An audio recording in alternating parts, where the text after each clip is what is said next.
जय गोपीजना वल्लभा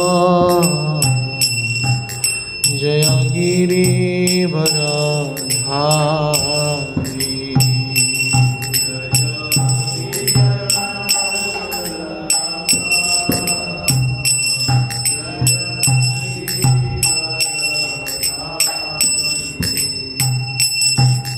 जय यशोदानंदन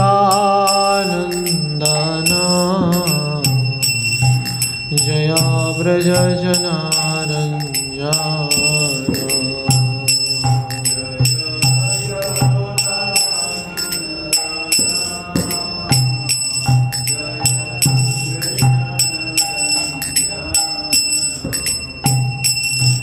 जय यशोदानंदन जय व्रजजनारञ्जन।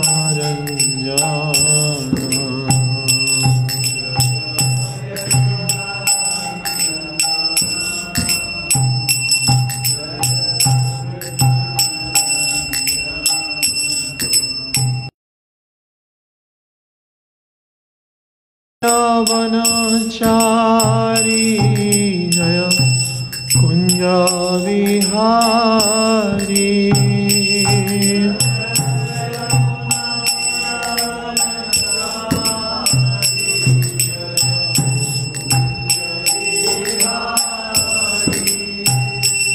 जय यमुना तीरवनचारी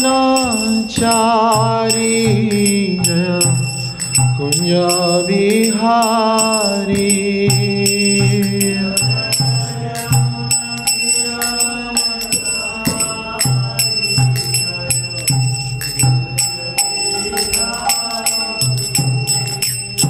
जय राधा माधव जय कुंज विहारी।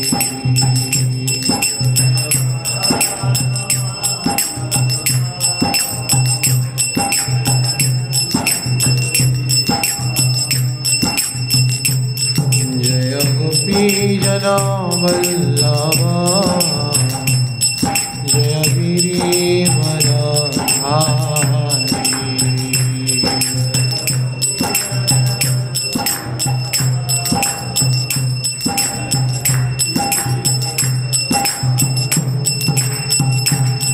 जय यशोदानंदन जय व्रजजनरञ्जन।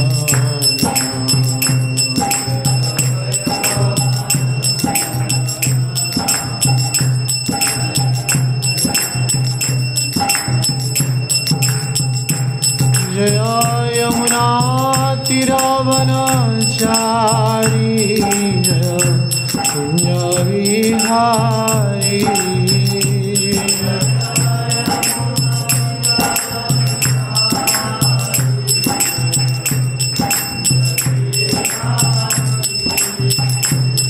जय राधा माधव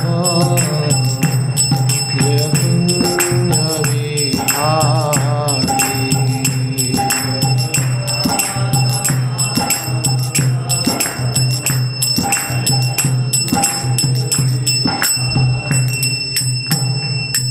हरे कृष्ण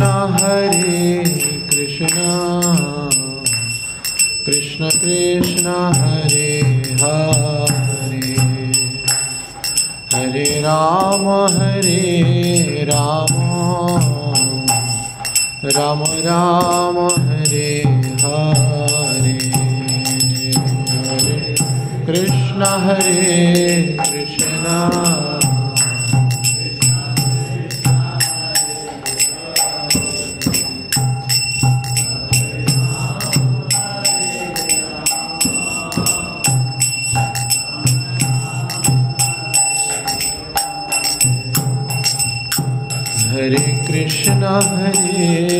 कृष्ण कृष्ण कृष्ण हरे हरे हरे राम राम राम हरे हरे। हरे Krishna Krishna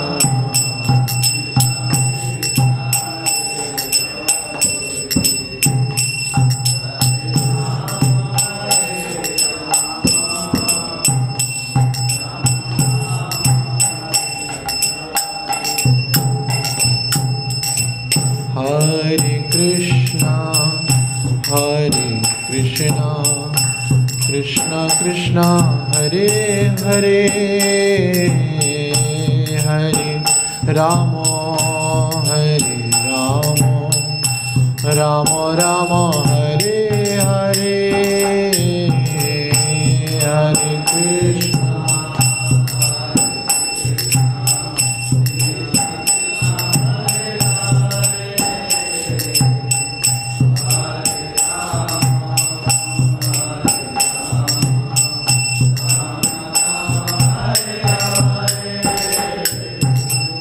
Hare Krishna Hare Krishna Krishna Krishna Hare Rama Rama Rama Hare Hare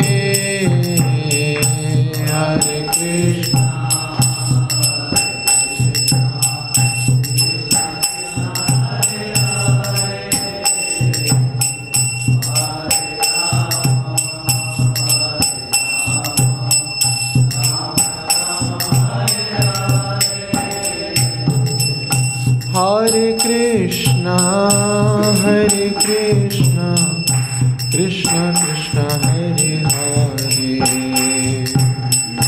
Hare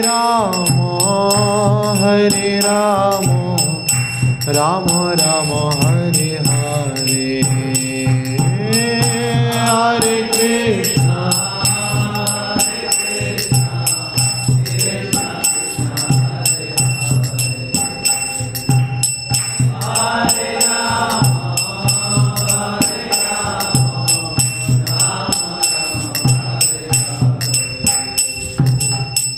Hare Krishna Hare Krishna Krishna Krishna Hare Hare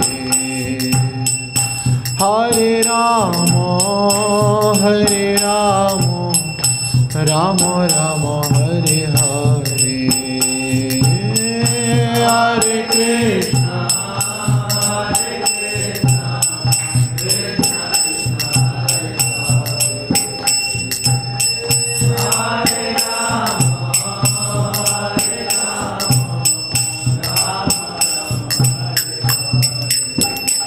Hare Krishna Hare Krishna Krishna Krishna Hare Hare Hare Rama Rama Rama Hare Hare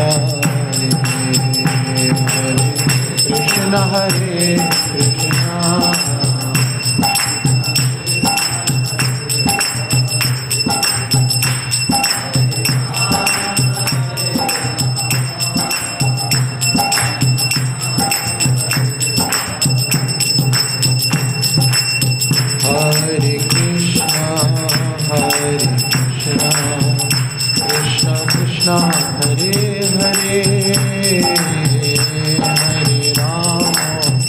Hare Rama Rama Rama Hare Hare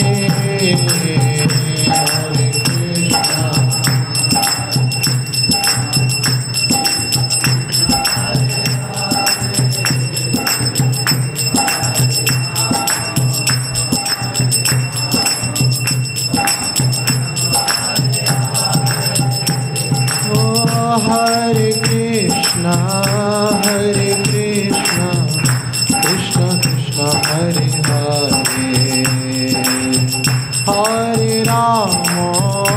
Hare Rama Rama Rama Hare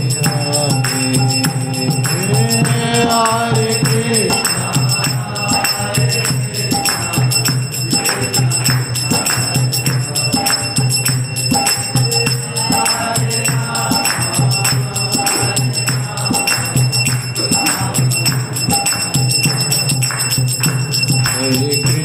हरे कृष्ण कृष्ण कृष्ण हरे हरे हरे राम राम राम हरे हरे हरे कृष्ण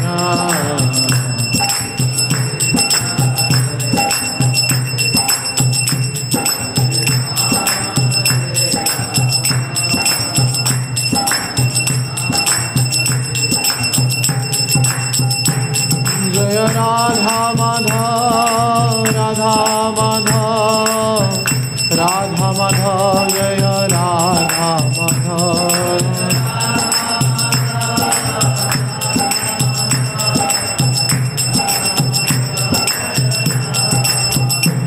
जय राधा गोविंद राधा गोविंद राधे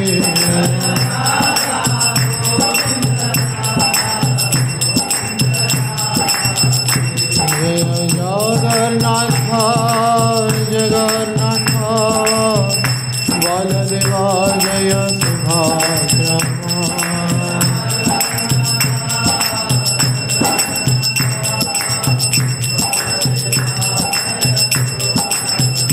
जय गौरनिताय गौरनिताय गौरनिताय जय गौरनिताय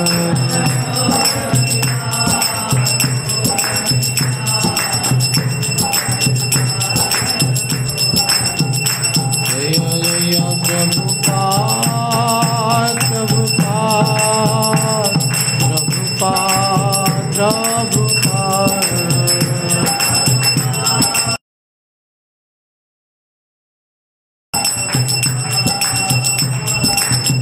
जय जय गुरुदेव गुरुदेव गुरुदेव गुरुदेव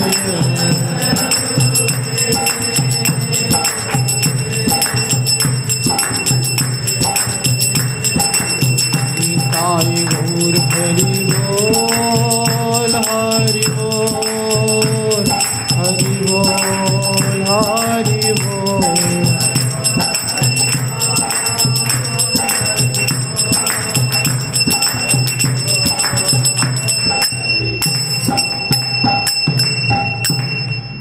विष्णुपाद परमहंस परिवारकाचार्य श्री श्रीमद अभय चरणारविंद भक्तिवेदांत स्वामी शील प्रभुपाद महाराज की, ISKCON founder आचार्य शील प्रभुपाद महाराज की, जैन विष्णुपाद परमहंस परिवारकाचार्य श्री श्रीमद भक्ति सिद्धांत ठाकुर शील प्रभुपाद महाराज की, अनंत कोटि वैष्णव वृंद की, नामाचार्य हरिदास ठाकुर की, प्रेम से कहो श्री कृष्ण चैतन्य प्रभु नित्यानंद श्री अद्वैत गदाधर शिवासादि गौर भक्तवृंद की, ग्रंथराज श्रीमद्भागवतम की, हरिनाम संकीर्तन की, समवेत भक्त वृंद की, निताय गौर प्रेमानंदे।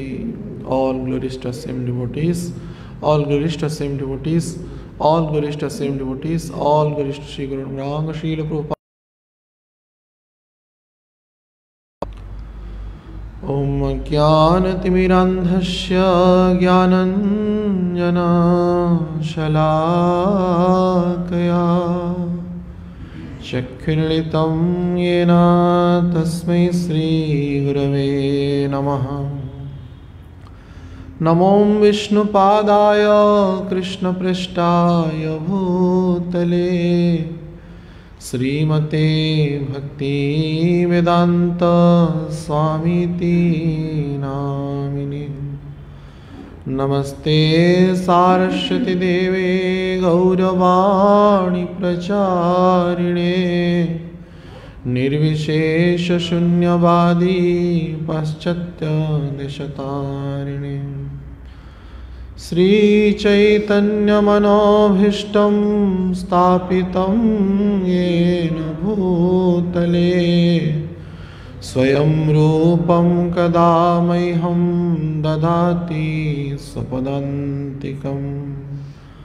वन्देऽहं श्रीगुरुश्रीयुतपदकमलं श्रीगुरुन् वैष्णवांच श्रीरूपं साग्रजातं सहगना रघुनाथानितं तं सजीवं साद्वैतं सावधूतं परिजनसहितं कृष्णचैतन्यदेवं श्रीराधाकृष्णपादान् सहगना ललिता श्रीविशाखान्वितांश्च। हे कृष्ण करुणार सिंधु दीनबंधु जगत्पते गोपेश गोपिका कांत राधाकांत नमोस्तुते। तप्त कांचन गौरांगी राधे वृंदावनेश्वरी वृषभानुसुते देवी प्रणमामि हरिप्रिये। वाञ्छाकल्पतरुभ्यश्च कृपा सिन्धुभ्येव च पतितानां पावनेभ्यो वैष्णवेभ्यो नमो नमः।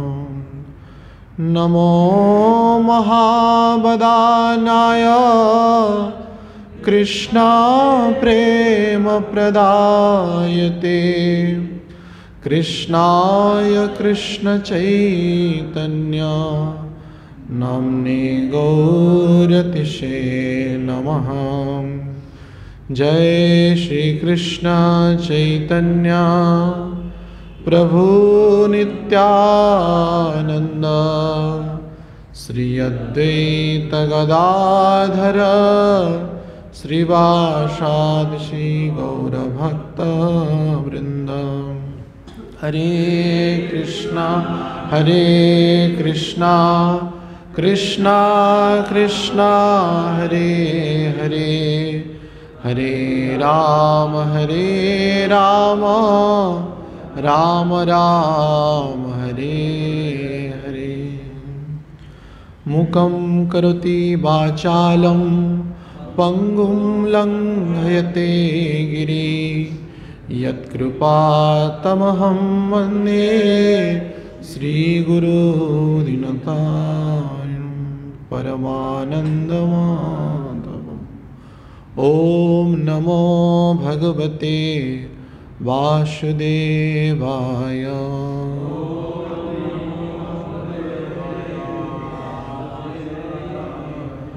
ॐ नमो भगवते वासुदेवाय।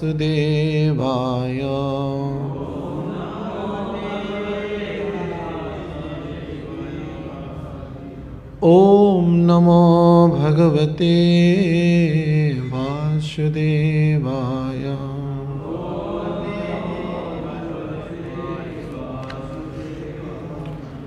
श्रीमद् भागवतम स्कंद 8 अध्याय 22 श्लोक नंबर 33। इंद्रसेन महाराज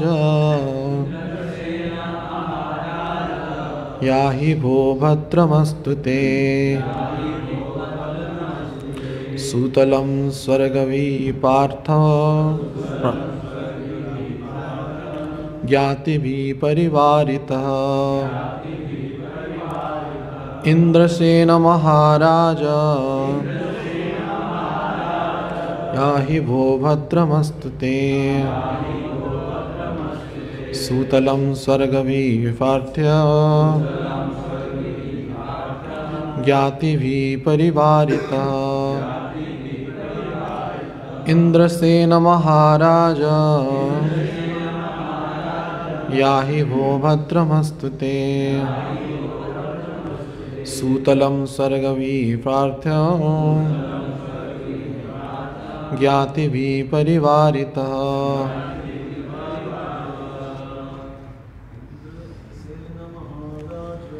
इंद्रसेन महाराज याहि भो भद्रमस्तुते सूतलं स्वर्गभिः पार्थ्य ज्ञातिभिः परिवारितः। इंद्रसेन महाराज याहि भो भद्रमस्तु ते सूतलं सर्गभिः पार्थ ज्ञातिभिः परिवारितः इंद्रसेन महाराज परमस्तु ते सूतलं सर्गभिः पार्थ ज्ञातिभिः परिवारितः। शब्दानुवाद। इंद्रसेन, हे महाराज बलि, महाराज, हे राजा, याही, जाओ, भो, हे राजा, भद्रम, कल्याण, अस्तु, हो, ते, तुम्हारा, सुतलम, सुतल लोक में, स्वर्गीवी, देवताओं द्वारा, पार्थ्यम, वांछित, ज्ञाति भी, आपके कुटुंबियों द्वारा, परिवारितः, घिरे हुए। अनुवाद एवं तात्पर्य श्रील प्रभुपाद जी के द्वारा अनुवाद। हे बलि महाराज इंद्रसेन, तुम उस सुतल लोक में जाओ जिसकी कामना देवताएं भी करते हैं। वहाँ अपने मित्रों तथा संबंधियों के संगति में शांतिपूर्वक रहो, तुम्हारा कल्याण हो। तात्पर्य। जैसे कि स्वर्ग भी ही पार्थ्यम शब्दों से सूचित होता है, सुतल लोक स्वर्गलोक से सैकड़ों गुना अच्छा है। जहाँ बलि महाराज को स्वर्गलोक से स्थानांतरित किया गया। जब भगवान अपने भक्त को भौतिक ऐश्वर्य से विहीन करते हैं तो उसका अर्थ यह नहीं होता कि वे उसे दरिद्र बना देते हैं, प्रत्युत वे उसे उच्चतर पद प्रदान करते हैं। भगवान ने बलि महाराज को अपने कुटुंबों से विलग होने के लिए नहीं कहा, अपितु उन्हें अपने कुटुंबियों के साथ ठहरने की अनुमति प्रदान की। ज्ञाति भी परिवारितः। श्री राधा गोविंद देव, श्री जगन्नाथ बलदेव सुभद्रा महारानी, श्री गौर निताय, श्रील प्रभुपाद महाराज, श्रील गुरु महाराज एवं समस्त वैष्णव के अपार कृपा करुणा से जीवन के परम सौभाग्य के विषय वस्तु ग्रंथराज श्रीमद् भागवतम को हम सबको यहाँ पे कथन एवं श्रवण करने का परम अवसर प्राप्त हो रहा है। निश्चित रूप से यह हमारी कोई निजी योग्यता नहीं है, अपितु उन भगवान की तथा आचार्यों की अपार कृपा करुणा है, जिसके कारण हम कुछ काल उनके गुणानुकीर्तन में अतिवाहित करने का परम अवसर प्राप्त कर रहे हैं। तो आलोच्य श्लोक पर आचार्यों ने जो मत स्थापित किया है उस पर ही हम कुछ चर्चा करने की चेष्टा करेंगे।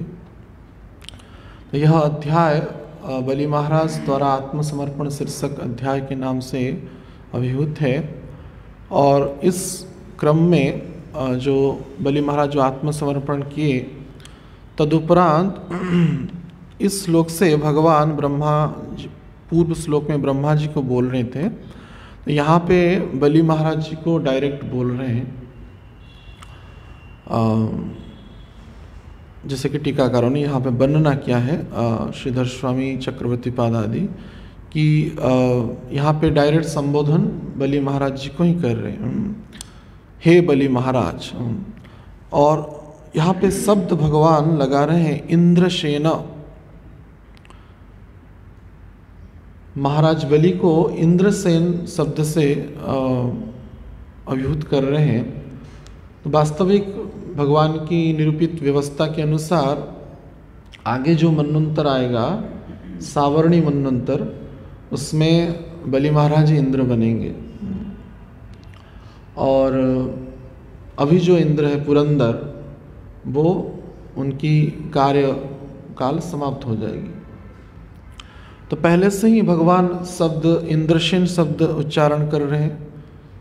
और इस काल में भी वे इंद्र ही थे, स्वर्ग के राजा ही थे। और 100 अश्वमेध यज्ञ की पूर्ति के उपरांत जो इंद्र बनने जो निर्धारित व्यवस्था रहती है इस चतुर्मुख मुख ब्रह्मा के ब्रह्मांड में, तो उसके अनुसार वे आगे चल करके सावर्णी मनवंतर में इंद्र बनेंगे। और महाराज पुनश्च हे राजा कह रहे हैं। आनंद से भगवान यहाँ पे महाराज बलि को पुनः राजा, इंद्रसेन भी राजा सूचक शब्द है, पुनः अतिशय प्रेमोक्ति के कारण इस प्रकार की शब्द निकलता है, जैसे कि भगवान का निकल रहा है। पुनः महाराज कह रहे हैं या ही वो भद्रमस्तुते, आप जाइए और आपका सर्वथा कल्याण हो। भद्रमस्तुते, तो स्वयं मंगलमय भगवान मंगल की कामना कर रहे हैं और कल्याण की कामना कर रहे हैं। जैसे कि शास्त्रों में बताया गया भगवान के बारे में, मंगलम भगवान विष्णु मंगलम गरुड़ध्वज मंगलम पुंडरीकाक्ष मंगलाय तनुहरि। भगवान का समस्त कार्य मंगलमय होता है और उन भगवान के विषयों में अनेक अनेक उत्तम श्लोकों में भगवान की प्रशंसा गान किया गया, मंगल की कामना किया गया है। तो इसलिए भगवान का एक नाम उत्तम श्लोक भी है, मम उत्तम श्लोकेषु जनेषु सख्यम।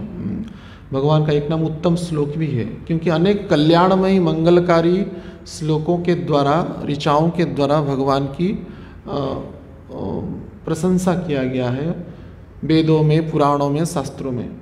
वे स्वयं भगवान जिनकी मंगल कामना किया जाता है, वे स्वयं मंगलमय हैं, वे स्वयं जिनकी मंगल की कामना कर रहे हैं, तो उनकी मंगल के विषय में प्रश्न चिन्ह कहाँ रहा। भद्रमस्तुते, आपका सर्वथा ही कल्याण हो। कहाँ पे कल्याण हो ना, सूतलम, सूतल लोक आप पदार्पण करिए। सूतलम स्वर्गीय भी, और जो सूतल लोक की देवताओं के द्वारा भी वांछित रहता है। अर्थात जैसे श्रील प्रभुपाद जी यहाँ पे तात्पर्य में कह रहे हैं, सूतल लोक स्वर्गलोक से सैकड़ों गुना अच्छा है, सैकड़ों गुना अच्छा है। लेकिन आचार्यगण टीका पे कह रहे हैं जैसे कि यद्यपि यह सूतल लोक जैसे स्वर्गलोक से सैकड़ों गुना अच्छा ही है सर्वथा, और उसको भगवान ने स्वयं विश्वकर्मा के द्वारा निर्माण किया गया। अर्थात इसका अर्थ नहीं कि सूतल लोक पहले नहीं था, सूतल लोक था, लेकिन बलि महाराज के लिए विशेष भवन का निर्माण किया है, जिसमें पद्म पुराण में वर्णना है, जिसमें विश्वकर्मा ने अति सुंदर भवन की निर्माण किया है बलि महाराज के लिए भगवान की आज्ञा से। जैसे भगवान ने द्वारका नगरी का निर्माण किया, विश्वकर्मा ने ही निर्माण किया था। और जैसे शिव जी ने विश्वकर्मा को आज्ञा दिया था लंका नगरी का निर्माण करने के लिए, लंका स्वर्ण की नगरी थी, वैसे ही विविध मणिमय और रत्नों से जटित यह सुतल लोक में एक विशेष प्रांत, विशेष नगरी का निर्माण स्वयं भगवान ने बलि महाराज के लिए किया है, जिसमें 51 द्वार हैं। पद्म पुराण के वर्णना के अनुसार सुतल लोक की यह बलि महाराज की जो दिव्य भवन है, जिसमें 51 द्वार हैं। और पद्म पुराण में बड़े कई प्रसंग है सुतल लोक के विषय में, बलि महाराज के विषय में। और भगवान देखते हैं, हम भागवतम में देखते हैं, भगवान कृष्ण भी स्वयं सुतल लोक गए थे, बलि महाराज को दर्शन दिए थे और उनके भ्राताओं का उद्धार किए थे।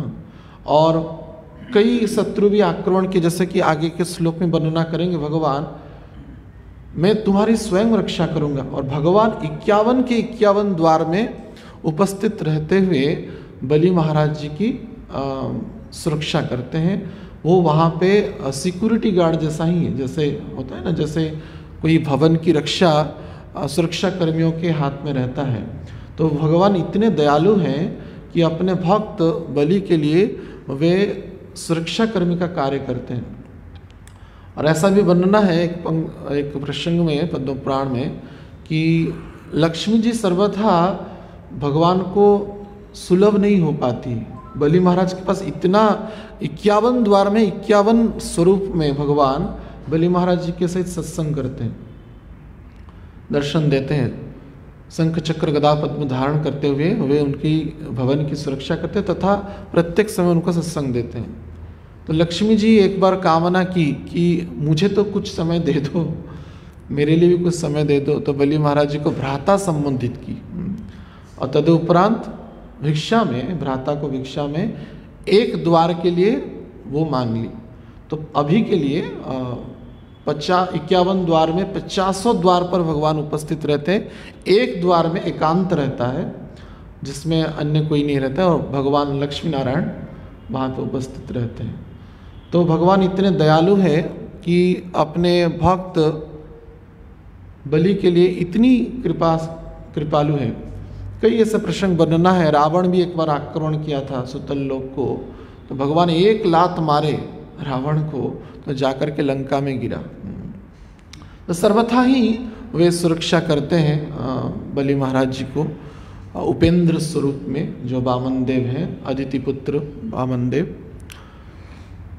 तो आचार्यगण व्युत्पत्ति प्रदान करते हुए कह रहे इंद्रसेन सूचक एक तो पूर्व पक्ष में और उत्तर पक्ष की बात रखे तो यहाँ पे जो इंद्र पद अत्यंत भयंकर होता है। और यहाँ पे हमारे गौड़ीय आचार्यगण कहते हैं अगर हमारी भक्ति की तदुर्धि प्राप्ति पूर्णता होने के बाद भी अगर भक्ति से पूर्व अगर किसी भौतिक वस्तुओं की हम आशा करते हैं तो उसका भी प्रतिपूर्ण भगवान करते हैं, क्योंकि ये विपरीत कार्य हो रहा है। जैसे कि सुतल लोक सैकड़ों गुना अच्छा है स्वर्गलोक से, तो इतनी अच्छा चीज को छोड़ करके पुनः थोड़ा निम्न वस्तु को निम्न स्थान को क्यों जा रहे हैं। अर्थात सावरणी मनवंतर में बलि महाराज जाएंगे, इंद्र लोक की प्राप्ति होगा, वे इंद्र होंगे, क्योंकि उन्होंने पूर्व में इच्छा किया था। जैसे ध्रुव महाराज ने राज्य पद की इच्छा किए थे भक्ति से पूर्व, तो भगवान ने उसकी पूर्ति किया। 33,000 वर्षों तक उनको शासन करना पड़ा। एक बहुत बड़ा पनिशमेंट एक दृष्टि से देखा जाए। यद्यपि बाद में उनको ध्रुव वैकुंठ प्राप्त हुआ, जो कि वैकुंठ के समतुल्य ही है, लेकिन फिर भी इतनी जो अवधि रहती है, तो इसलिए यहाँ पे हमारे गौड़ीय आचार्यगण कहते हैं तो पूर्णतः ही महाप्रभु के अनुगत्य को स्वीकार करते हुए निष्काम रूप से भक्ति करना ही हम समस्त वैष्णवों के लिए परम कर्तव्य है। नहीं तो क्या पता पुनः भगवान कुछ इच्छा हो भक्ति पूर्व, और भक्ति में पूर्णता के बाद भगवान ने वो सबको प्रदान कर दे और उसके लिए भी कई जन्म लेना पड़े। तो हमारे शिक्षा गुरु गौरवंद महाराज कहते थे एक भक्त था तो वो बहुत उच्चता में कम था। महाराज जी को बोलता था महाराज जी मैं अगर फुर्तीला होता, बहुत ही उच्चता संपन्न होता, मैं अच्छा बुक डिस्ट्रीब्यूशन कर पाता। तो भाव अच्छा है, लेकिन ये अगर जो अतिशय उक्ति भौतिकता के दृष्टिकोण में हो जाएगा तो बार बार ऐसा ही बोलता था। तो महाराज बोले ठीक है तुम अगले जन्म में बहुत लंबे होके जन्म लेना बहुत लंबे होके जन्म लेना, भगवत धाम नहीं जा सकते, लंबे होके जन्म लेना। तो किसी भी भौतिक आशा हो जाए। एक भक्त बोले कि एक गृहस्थ भक्त है, हमको साल में एक कुर्ता देते हैं। तो बोले तो कुर्ता देते, तुम उसकी कुत्ता बनोगे अगर वो कुर्ता दे रहे तुम उसकी कुत्ता बनोगे। क्यों? क्योंकि आशा आकांक्षा रहता है। जो प्रसाद डिस्ट्रीब्यूशन हो रहा होगा वो गृहस्थ वक्त बैठा होगा, अरे मेरे लिए कुर्ता दे रहा है, 2 चम्मच पनीर डाल दूँ, इच्छा होगा ही, भाव रहता है। हम जिससे कुछ पाते हैं प्रतिज्ञाती इच्छा होता है, ये तो वैष्णव होना चाहिए, ददाती प्रतिज्ञाती। लेकिन अतिशय भाव जो भौतिकता के आसक्त के दृष्टिकोण से होता है अत्यंत घातक सिद्ध होता है। और ये देखिए इंद्र पदवी भी कैसा है। स्वयं भगवान जब सावरणी मनवंतर में इंद्र को बोलेंगे कि तुम्हारा समय चला गया, अभी उतर जाओ सिंहासन से, वो उतरेंगे नहीं। युद्ध होगा भगवान उपेंद्र के सहित। जो पुरंदर इंद्र है अभी सहस्त्र चक्षु जिनकी है, उनकी युद्ध होगा, भयंकर युद्ध होगा। और युद्ध में परास्त होने के बाद जबरन उनको निकाला जाएगा। हाँ, तब जाकर के माने परास्त होंगे तुरंत। उसके बाद भगवान बलि महाराज को पोस्ट में बैठाएंगे। देवताओं में ये इसलिए एक शुद्ध भक्तों के बीच में और देवताओं के बीच में यह अंतर रहता है। वे किसी का उत्थान को सहन नहीं कर पाते। वाल्मीकि रामायण के वर्णना के अनुसार ईर्ष्या सबसे बड़ा पाप होता है, और ईर्ष्या से ईर्षा सबसे बड़ा पाप होता है और लोभ समस्त पाप का मूल होता है, कारण होता है। इस विषय में महाभारत में एक प्रसंग वर्णना है, क्योंकि स्वर्ग की जो प्राप्ति होती है पुण्य के द्वारा ही स्वर्ग की प्राप्ति होता है, चाहे इंद्र हो जो हो, तो उसके अनुसार उनकी पदवी निर्धारित किया जाता है। स्वर्ग में अतिशय और अति उच्च पुण्य होगा तो उसके अनुसार वैसे ही उनको पदवी दिया जाता है, उसके समतुल्य सिंहासन भी दिया जाता है। तो महाभारत में वर्णना है, जब जजाति महाराज जब उनको स्वर्ग की प्राप्ति हुई, उनका इतना पुण्य था, इंद्र के समतुल्य उनको सिंहासन दिया गया, सेम लेवल में। तो ये इंद्र को सहन नहीं हुआ। आप देखेंगे पुराणों में भी इंद्र को किसी का उत्थान सहन नहीं होता है। हर एक के साधु संत या जो भी कोई तपस्या करते हैं तो वो बाधा करते ही हैं। पहले तो वायु देवता आदि देवताओं को भेजेंगे, उसके बाद नहीं तो अप्सराओं को भेजेंगे, किसी ना किसी प्रकार की बाधा करते हैं। ईर्ष्या के कारण उनको सहन नहीं होता किसी का उत्थान। तो जजाति महाराज जब इंद्र के समतुल्य सिंहासन पर विराजमान किए तो उनको सहन नहीं हुआ। और यहाँ पे वहाँ महाभारत में व्यासदेव वर्णना करते हैं, जो ईर्ष्यालु होते हैं बहुत बड़े कपटी भी होते हैं। जो ईर्ष्यालु होते हैं बहुत बड़े बड़े कपटी होते हैं, और देखेंगे तो बोलेंगे आप कैसे हैं, बहुत पूरा हाथ विनम्र भाव से निवेदन कर, कैसे हैं आप, सब ठीक है ना, व्यवस्था सब ठीक है ना, कुछ समस्या है ना, नहीं। और लेकिन वो जाने के हाय राम कौन मिल गया सुबह वो हमारा जीवन आज दिन बर्बाद हो गया, मेरा भी समय आएगा, तेरा मैं टांग खींचूंगा, तुझे तेरी नानी को याद करा दूंगा, छठी का दूध तुझे पिला दूंगा। ऐसा मन में विचार आता है, सहन नहीं होता, अत्यंत क्रोध उत्पन्न होता है ईर्ष्या के कारण। और इसलिए वो कपट का भाव, तो वैसे ही इंद्र भी बड़ा कपट भाव से बोले, कैसे वो मेरे समस्कंद बैठा है, उसको गिराऊंगा मैं कैसे भी। बोले महाराज जजाति महाराज आपकी इतनी पुण्य है, मेरे समस्कंद आसन पर, हाँ देवताओं के राजा इंद्र होता है, इंद्र के समतुल्य सिंहासन पर आप बैठे हुए हैं, नीचे वरुण कुबेर आदि समस्त अधिकृत देवताएं बैठे हुए हैं, तो आपको छत्र चामर आदि किया जा रहा है। आप ये रहस्य को बताइए, किस पुण्य प्रताप से आपने यह पदवी को प्राप्त किया। तो ये भी भोले सम्राट जजाति महाराज अपनी पुण्यों के बारे में वर्णना करने लगे, पुण्यों के बारे में वर्णना करने लगे। और जब समस्त पुण्य बता दिए तो बोले बस गेम समाप्त। तो बाएं लात, वहां पे ही बैठे थे बाएं तरफ, तो इंद्र उठकर एक लात मारा तो गिरा नीचे जजाति। बोले क्या हुआ, मैं क्यों नीचे गिर रहा हूं, क्यों? जो अपने मुख में स्वयं की प्रशंसा करता है उसका समस्त पुण्य चला जाता है। जो अपने मुख में स्वयं की प्रशंसा करता है या अपने कर्ण में स्वयं की प्रशंसा सुनता है, उसका समस्त पुण्य नष्ट हो जाता है। केवल शुद्ध भक्त ही अपने प्रशंसा को भी सहन कर सकते हैं। जैसे हम देखते हैं व्यास पूजा आदि में श्रील प्रभुपाद जी या हमारे आचार्य वर्ग हैं, उनकी प्रशंसा किया जाता है, उनकी गुणगान किया जाता है, ग्लोरिफिकेशन होता है, तो वे सर्वथा समस्त विकारों से मुक्त हैं। प्रशंसा से, मान अपमान से वो पूर्ण रूप से मुक्त हैं। इसलिए वो सम्मान को भी सह सकते हैं और असम्मान को भी सह सकते हैं, उनमें वो सामर्थ्यता है। तो शास्त्र के अनुसार जो अपनी प्रशंसा स्वयं करता है या अपनी प्रशंसा को स्वयं सुनता है तो उसका सर्वथा ही पतन हो जाता है, और हुआ ही। और इसी बीच में सिर गया नीचे और पैर ऊपर ऐसे गिर रहे हैं, भयंकर। कोई अगर एरोप्लेन अगर गिरेगा, कितना हाई स्पीड में गिरेगा, वो माध्याकर्षण जो शक्ति होती है वो खींचता है, तो तब तो पुकारने लगे रक्षा करिए रक्षा करिए रक्षा करिए। तो इंद्र वो सोचे कि जो भी हो हमारी ज़्यादा बुराई भी नहीं होना चाहिए, तो बोले कि ठीक है आप वरदान मांग लीजिए, गिरते गिरते कुछ वरदान मांग लीजिए। तो जजाति महाराज मांगे कि ठीक है, बहुत स्वर्ग का भ्रमण हो गया, मन में विचार किए, तो बोले कि मैं गिरूं जहाँ पे संतों के निकट में गिरूं, संतों के चरणों में, साधु के चरणों में गिरूं। तो इतनी चालाकी किए, क्योंकि पता है कि स्वर्गलोक में ऐसी विपत्ति होता है कि न पुण्य मर्त्यलोके प्रविशन्ति, पुण्य क्षय हो जाएगा तो मर्त्यलोक में गिरना पड़ेगा। और ऐसा ही हुआ, क्योंकि तीर्थम कुर्वन्ति तीर्थाणि, तीर्थपाद के चरणों में पड़ेगा तो स्वयं उसका कल्याण होना सुनिश्चित है। बाद में वे तो भगवत धाम गए जजाति महाराज। तो कहने का उद्देश्य यह है, देवताओं में या स्वर्गलोक की भोग में कुछ भी है नहीं। वैसे देखा जाए साधारण पशु पक्षी जैसे भोग करते हैं, मनुष्य और उच्च कोटि के मात्रा में भोग करता है। वैसे ही हम मनुष्य से देवताएं अनेक प्रकार से उच्च शरीर है निश्चित रूप से।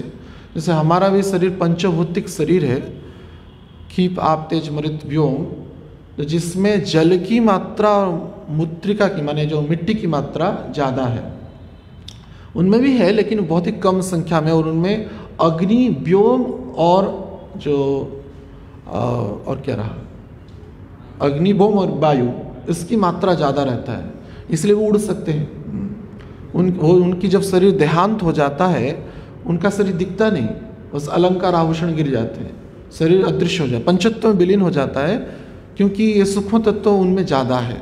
और हमारे शरीर में, मनुष्य शरीर में स्थूल तत्व ज़्यादा है इस पंच तत्व में। तो लेकिन भोग प्रवृत्ति वहाँ पे अतिशय माने प्रकार से है। अनेक सुंदरी अप्सराएं हैं वहाँ पे, भोग की कोई सीमा ही नहीं है।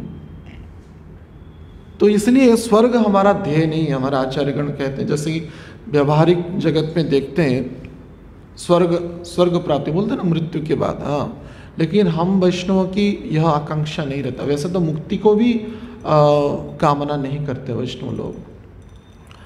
और जिन भगवान स्वयं उपेंद्र भगवान के कृपा से ही इंद्र पद पे मिला, इन्होंने ही तो दिया, लेकिन उन भगवान को ये विरोध करेंगे। भगवान की ऐसी पराकाष्ठा है, भगवान के शत्रु भी भगवान की प्रशंसा नहीं कर पाते, लेकिन जब पद का मद जब सताता है तो भगवान को भी वो मानते नहीं, जैसे इंद्र आगे करेंगे। रामायण में एक वर्णना है शूर्पणखा के प्रसंग में, जो शूर्पणखा का नाक कान काट दिया गया, तो वो चाहती थी कि सर्वथा उनका अनुचित हो राम लक्ष्मण का, लेकिन भगवान की ऐसी पराकाष्ठा थी, चाहते हुए भी वो प्रशंसा ही कर रही थी। जब खरदूषण के पास गई, भगवान की यह महिमा है। हाँ, वाल्मीकि जी बहुत सुंदर वर्णना करते हैं, श्लोक एक है, तरुणो रूप संपन्नो सुकुमारो महाबलो पुंडरीक विशालाक्षो चिरकृष्णा जिनांबरो फलमूलासनो दान्तो तापसो ब्रह्मचारिणो पुत्रो दशरथश्यतो भ्रातरो राम लक्ष्मणो। द्विवचन में, संपूर्ण श्लोक द्विवचन में है, तो उसमें ये शूर्पणखा का उक्ति है। शूर्पणखा के मुख में इतना सुंदर ग्लोरिफिकेशन हो रहा है। यद्यपि चाह रही कि मैं अभियोग करूं, कंप्लेन करूं खरदूषण के पास, तो खरदूषण जब सुने इसको, बोले कि क्या कह रही हो, तुम्हारा नाक कान को काटने वाले ऐसे, तुम उनकी निंदा करना चाहिए ना, उनको गाली गलौज करना चाहिए। लेकिन ये प्रशंसा करे, तरुण, अत्यंत तरुण है, अत्यंत तरुण है, रूप संपन्नो,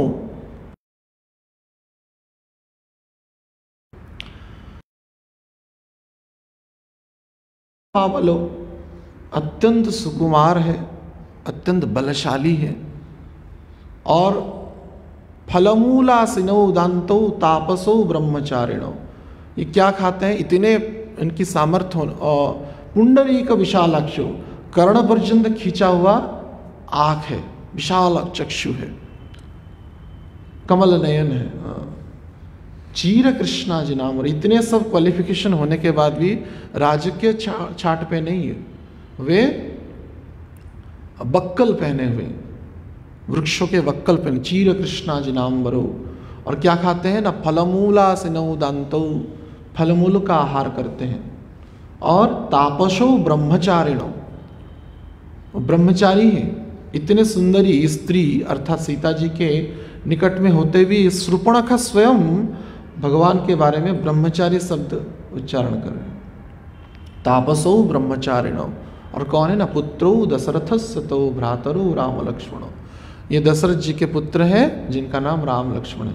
तो खरदूषण जब सुने बोले कि क्या बोल रही हो बहना, तुम प्रशंसा कर रही हो, निंदा कर रही हो तुम्हारी नाक कान को काटने वाले की। तो जो भी हो, बाद में वे गए और जब उस समय तो लक्ष्मण जी को सीता जी को सहित कंदराओं में भेज दिए थे भगवान राम, और राम जी अकेले थे। खरदूषण जब आए तो देखे कि इतनी सुंदर स्वरूप था भगवान का, विमोहित हो गए। वहाँ पे गुरु महाराज कहते हैं कथा में कि यद्यपि भगिनी कीन्ही कुरूपा, बधलायक नहीं पुरुष अनुपा। यद्यपि भगिनी को कुरूपा किए, लेकिन बध के लायक नहीं है। हमारी बहना ही कोई बदमाशी की होगी, बध के लायक ये नहीं है, बिल्कुल ही नहीं। तो भगवान की ऐसी पराकाष्ठा, कहने का उद्देश्य यह है, असुर लोग भी भगवान से विमोहित हो जाते हैं, लेकिन यहाँ पे देवता विष्णु भक्त प्रोक्त दैव आसुरीम तद विपर्च्य, विष्णु भक्ति देवता होते हैं ऐसा बताएगा, लेकिन फिर भी पद को छोड़ने के लिए प्रस्तुत नहीं है और भगवान से युद्ध करने के लिए प्रस्तुत। जब वो पारिजात वृक्ष के लिए, पुष्प के लिए गए थे तो तब भी विरोध किए। गरुड़ जी जब अमृत के लिए गए थे तब भी विरोध किए।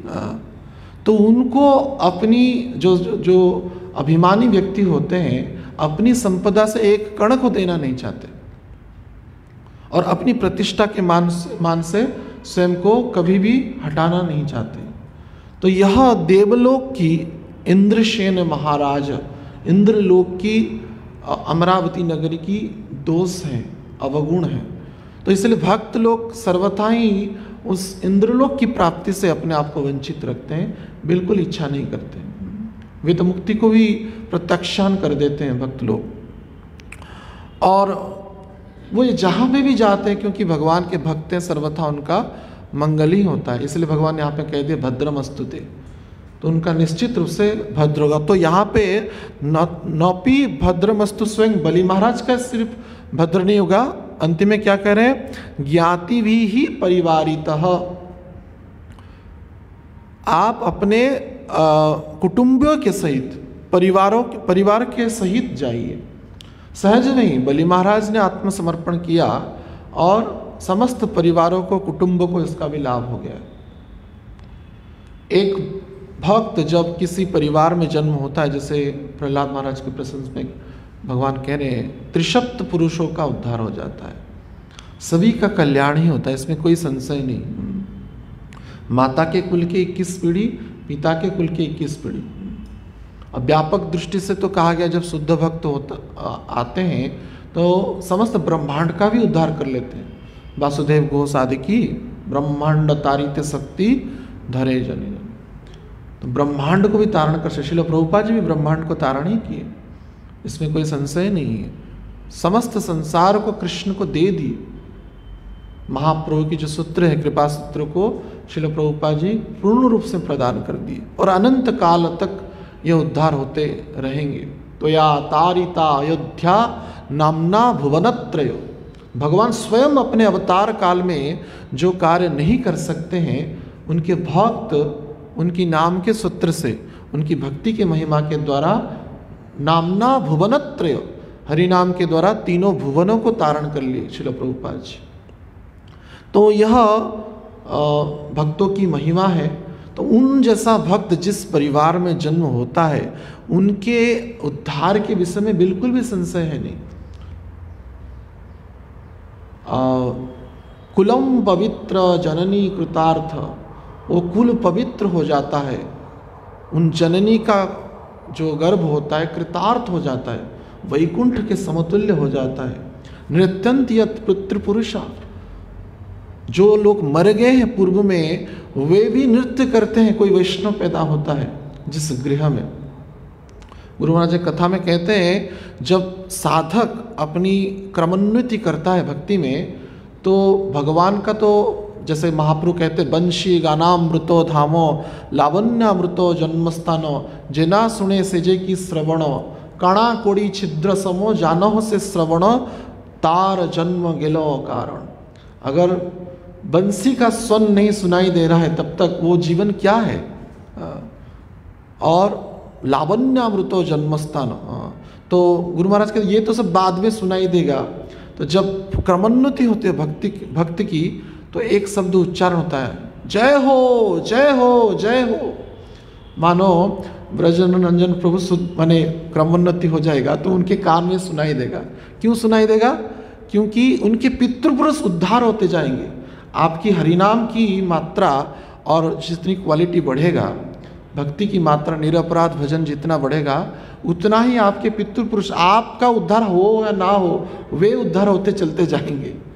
तो जय हो शब्द की उच्चारण होता है, कर्ण में मुंजरित होता रहता है। तो बाद में तो भगवान की मुरली का स्वन या धाम की अनुभूति स्मृति आदि होगा ही। तो निश्चित रूप से कहने का उद्देश्य यह है, ज्ञाति भी ही परिवारितः, जो शुद्ध भक्त होते हैं उनके स्वतः ही सहज से ही सुलभ से ही बिना कोई परिश्रम से ही उनके ज्ञाति कुटुंब परिवार के लोग स्वतः ही उद्धार हो जाते हैं। तो यहाँ पे आत्मनिवेदन के कारण, आत्मसमर्पण के कारण, बलि महाराज के आत्मसमर्पण के कारण संपूर्ण उनके ज्ञाति भी और परिवार का उद्धार होगा। वो हो रहा है, भगवान उनको भी भेज रहे। पार्थ्यम, जो देवताओं के लिए भी वंचित सुतल लोक है, आप अपने कुटुंबी और परिवार के सहित वहाँ पे जाइए। और हम देखते हैं जैसे सौभरी मुनि के प्रश्न में भी, तो उनके पत्नी अलग से कोई भक्ति की ऐसा वर्णना नहीं है, वे उनकी बस सेवा करते। तो जब सौभरी मुनि भगवत धाम गए तो उनकी 50 पत्नी, जो मांधाता की पुत्री थे, वे सब भी चले गए। ध्रुव महाराज जब भगवत धाम गए, उनके पीछे उनकी माता भी गई। तो इसलिए सहज भाव से ये कुटुंबियों को, ज्ञाति भी, इनके लिए अलग से कोई चिंता करने की आवश्यकता है नहीं। और तदुपरांत भी वे भक्ति करें तो सोने पे सुहागा, और भी अच्छा है या नहीं? तो भक्ति करे तो और भी अच्छा है। तो उनके भी पितृपुरुष त्रिसप्तव तो कई कड़ियाँ जुड़ते जाएंगे लेकिन फिर भी एक अगर शुद्ध भक्त जन्म ले लिया जिस कुल में समस्त पितृपुरुषों का, आदियों का उद्धार हो जाता है। तो इस प्रकार की मंगलमय चिन्हों से अभिषिक्त होते हुए भगवान के जो भक्त होते हैं, काल के ऊपर भी चरण रखते हुए भगवत धाम पारायण करते हैं, जैसे ध्रुव महाराज ने किया। वो शरीर छोड़े नहीं, काल के ऊपर जब विमान में जा रहे थे, काल के ऊपर चरण रखते हुए वे गए। उन भक्तों के लिए गंगा जी भी शिथिल हो जाती है, सीमित हो जाती है। जब ध्रुव महाराज भजन करने के लिए ऋषिकेश से थोड़ा आगे गए तो वहाँ पे उनको थोड़ा डिस्टर्ब हुआ, भजन में बाधा हुआ, तो वो उठ करके आगे चलने लगे। तो गंगा जी बोली, कहाँ जा रहे भक्तराज, आप कहाँ जा रहे? बोले, नहीं, आपकी कलर जो हो रहा है जल की, उसके कारण मेरी भजन में बाधा हो रहा है। तो गंगा जी शांत हो गए उस स्थान में। आज भी वो स्थान है, वहाँ पे गंगा जी का कोई शब्द नहीं होता है।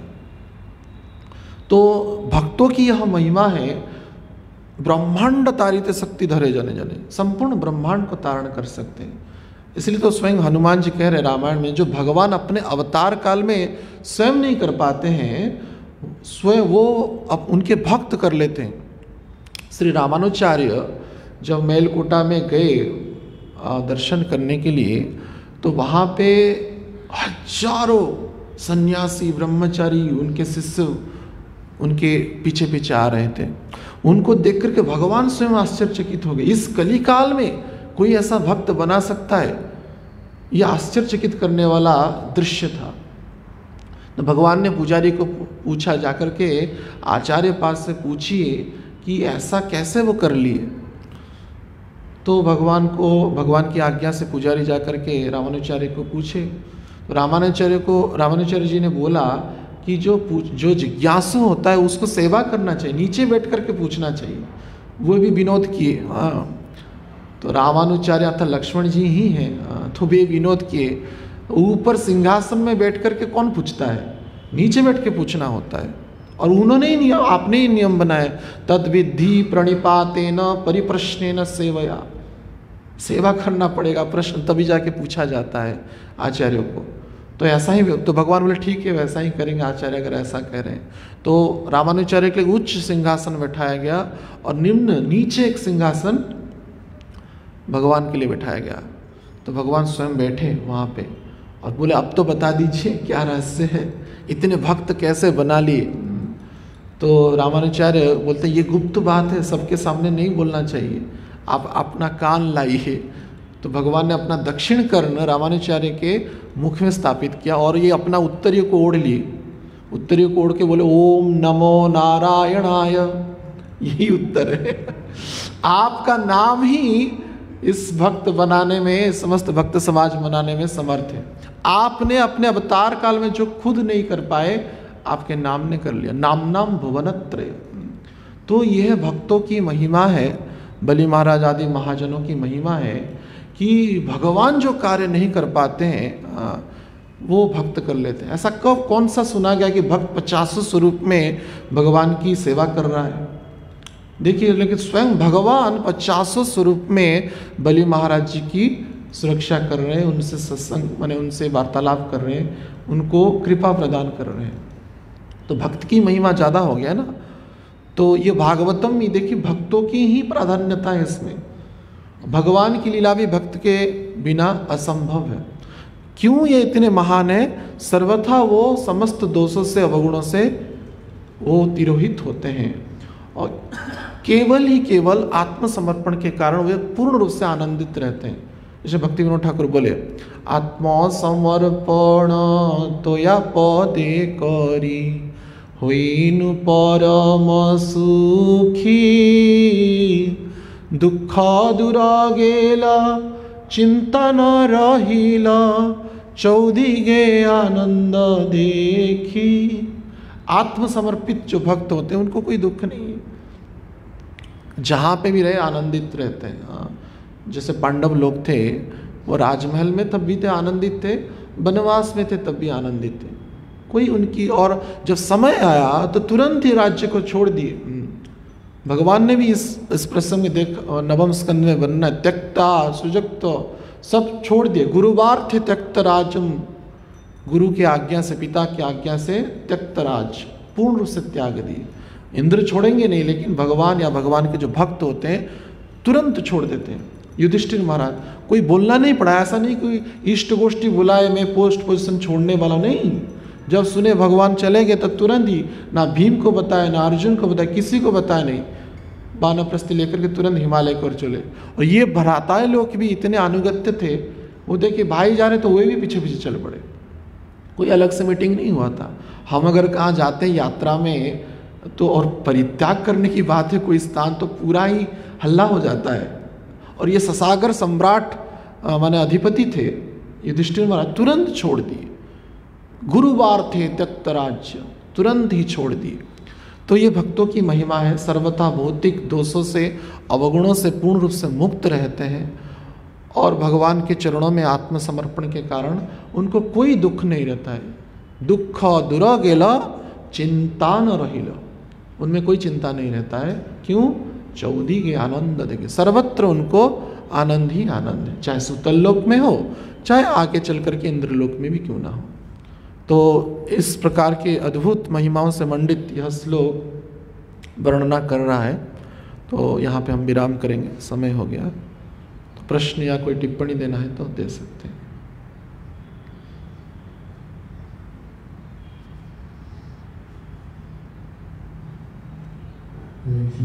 हरे कृष्ण। धन्यवाद, बहुत अच्छे से आपने समझाया कि जैसे आपने बताया कि हमारी, क्योंकि हम सभी जो है एक भौतिक कल्चर से रह ही रहे हैं, कुछ पीछे भी बहुत सारे हमारे कार्य और इच्छाएं जो है भक्ति अनुकूल नहीं रही हैं।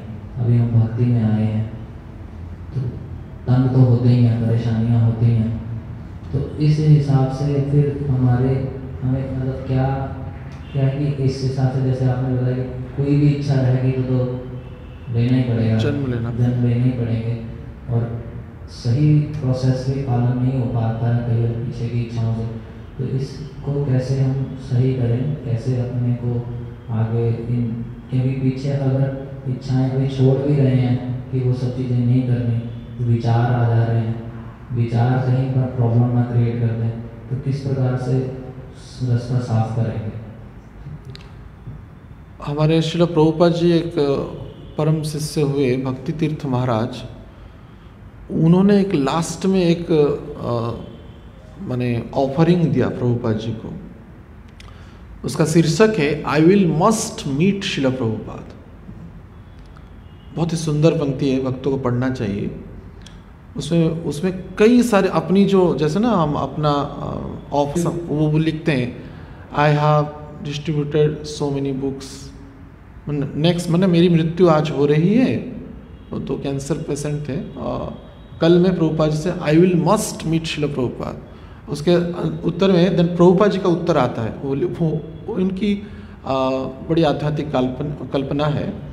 वो बोलते हर एक प्रश्न के उत्तर में श्रील प्रभुपाद जी बोलते that's okay but have you left, माने वो यहाँ पे बोल रहे हैं कि तुमने सेक्स डिजायर को छोड़ा क्या। प्रत्येक प्रश्न और उत्तर में वही प्रभुपाद जी एक ही उत्तर मांगते हैं, एक ही उत्तर देते हैं, मैंने इतना किया, हाँ ठीक है, दैट्स ओके, वेरी नाइस, किंतु तुमने अपने भौतिक इच्छाओं को छोड़ा क्या। तो यहाँ पे फेल हो जाते हैं, तो फिर से वो एक ऑफरिंग देते हैं कि मैंने ये किया। तो ऐसे लगभग 22 ऑफरिंग दिए हैं वो, और हर एक केस में प्रभुपाद जी एक ही उत्तर दे रहे हैं, तुमने अपनी भौतिक इच्छाओं को छोड़ा क्या। वो अंतिम बोलते अगर नहीं छोड़ोगे तो मैं तुमको भगवत धाम नहीं ले सकता। भक्ति तीर्थ महाराज जी का लास्ट ऑफरिंग है श्रील प्रभुपाद जी के चरणों में। और भक्ति स्वरूप दामोदर महाराज भी जब अप्रकट हुए उससे पूर्व में एक सर्वसाधारण ईमेल किया था सभी भक्तों के लिए, उन्होंने वही लिखा था कि निश्चित रूप से क्योंकि कृष्ण शक्ति बिना नहीं तार प्रवर्तन, हमने अपने जीवन में जो भी कार्य किया आचार्यों की महिमा से ही किया। हम माध्यम बने, इसका अर्थ नहीं कि हम प्रयास ना करें, सर्वथा बैठ जाए बाबा जी जैसा, नहीं, ये बिल्कुल नहीं है, आलस्य भाव नहीं है, लेकिन यह अभिमान ना हो कि हमने यह किया है, तो भाव यह है। तो अंतिम में तो कर रहे हैं तो श्रील प्रभुपाद जी कर रहे हैं, या और देखा जाए तो कृष्ण शक्ति बिना नाही तार प्रवर्तन, कृष्ण ही कर रहे हैं। क्योंकि ब्रह्म वैवर्त पुराण में बनना है, कोई अगर भक्त होगा तो राधा रानी चीट उठाती है, उनके बिना परमिशन से कोई भक्त नहीं हो सकता है, सर्वथा वो ही ग्रांटेड करते हैं। तो हम माध्यम होते हैं, तो उसके अतिरिक्त अगर हमारी भौतिक इच्छाएं रहेगा, इसका अर्थ हमने कुछ किया नहीं, सब प्रभुपाद जी की कृपा से ही किया, चाहे कथा हो, कीर्तन हो, चाहे जो भी हो। लेकिन इसमें भी अगर अभिमान हो, उसके अतिरिक्त अभी उसके फलस्वरूप हम आशा करते हैं ना, ऐसा ही होता है, हमने इतना किया, हमको इतना नहीं मिला, कुछ भी नहीं मिला बोलते हैं ना, तो सर्वथा ये त्यागना ही उचित है। तो निश्चित रूप से हम जैसे उत्तम कोटि के भक्तों का संग करेंगे, गुरु आचार्य जो पूर्ण रूप से इस सब से मुक्त है, या उन उत्तम कोटि के भक्तों को विषय में चर्चा करेंगे और चिंतन करेंगे, उनकी लीलाओं को चिंतन करें, तभी शायद हो सकता है, होगा निश्चय, प्रभुपाद जी कृपा करेंगे अवश्य।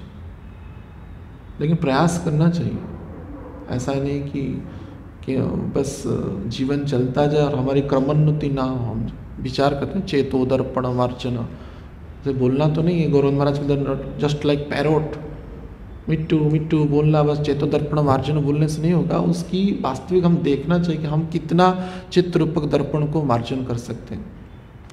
वाम संहिता में बनना है 8 प्रकार के स्नान होता है, सिर्फ जल स्नान नहीं था, अग्नि स्नान भी करना पड़ेगा।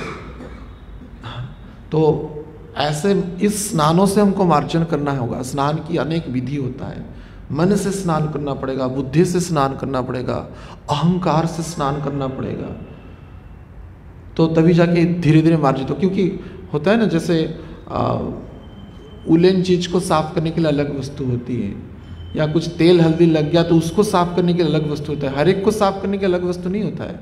तो हमारे अंदर कई जन्म जन्म की मैला पड़ा हुआ है, तो सर्वथा हरिनाम से वो जाएगा, लेकिन उसके लिए आचार्यों के पदांक का अनुसरण करके करेंगे तो अवश्य जाएगा। ठीक है, हरे कृष्ण। अभी आप बता रहे थे कि वैष्णव जो है अपने ताकि वो एक स्पिरिट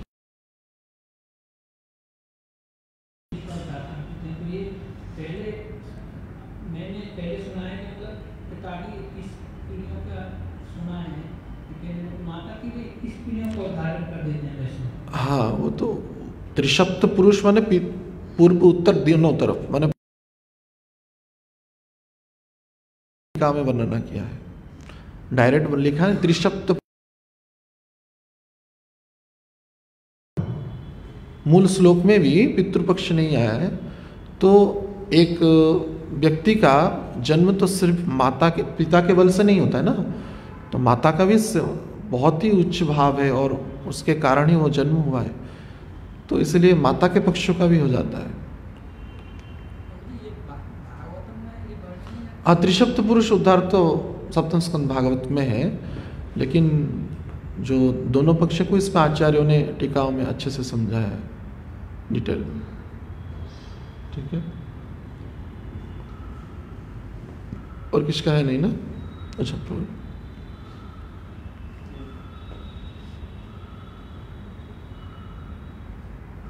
हरे कृष्ण। तो एक प्रश्न अभी इसमें आया है, तात्पर्य में भी कल भी ये चर्चा हुई थी कि सुतर लोग यहाँ पे बलि महाराज को जाने के लिए बोल रहे भगवान। आज भी प्रभा लिख रहे कि और श्लोक में भी आया कि इवन स्वर्ग लोक से भी हजारों करोड़ों गुना श्रेष्ठ है। तो ऐसे आप जानते हैं 14 लोग हैं, तो इसको निम्न बताया गया है ना, भू जहाँ पे हम लोग भूलोक से निम्न बताया गया है। तो जब किस दृष्टि से उसको जो है उच्च बताया जाए स्वर्ग से भी, मैं तो एक तो सोच रहा हूँ शायद भगवान है, ये तो अलग बात है, भगवान जहाँ पे अवस्थान तो सर्व पवित्र है, लेकिन वैसे देखा जाए तो इसको तो निम्न माना गया है, क्योंकि यहाँ पे बोल रहे कि स्वर्ग लोग से भी हजारों गुना पवित्र है।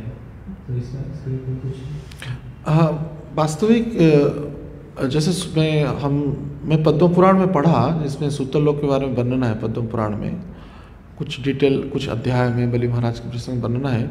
वास्तविक सूतल लोक एक दृष्टिकोण से देखा जाए निम्न ही है, इसमें कोई संशय नहीं। जितने भी निम्न लोक हैं, कौन कहाँ पे रहता है, वो वर्णना भी, कहाँ पे नाग रहते हैं, कहाँ पे असुर रहते हैं, कहाँ पे दानव रहते हैं, इस सब की वर्णना निम्न है। लेकिन विशेष करके यहाँ पे जो पद्म पुराण में वर्णना है कि विश्वकर्मा ने सूतल लोक के एक निर्दिष्ट स्थान को बलि महाराज के लिए बनाया था विशेषतः। तो यहाँ पे जो प्रभुपा जी लिखते हैं कि सूतल लोक स्वर्गलोक से सैकड़ों गुना अच्छा है, तो व्यावहारिक दृष्टि से सूतल लोक तो लिखा जाता है, लेकिन है तो जहाँ पे भगवान है संपूर्ण, वो तो लोक ही पवित्र है, इसमें जैसे आप कह रहे हैं, इसमें कोई संशय नहीं है। लेकिन ब्रह्मा जी की सृष्टि के अनुक्रम में वो निम्न लोक ही है, लेकिन भगवान ने उसका विशेषतः विश्वकर्मा के द्वारा बलि महाराज जी के उपलक्ष्य में बना है, तो इसके अनुक्रम में तो निश्चित रूप से सैकड़ों गुना ही ज़्यादा श्रेष्ठ है। यही दृष्टिकोण है जो मेरी समझ में है।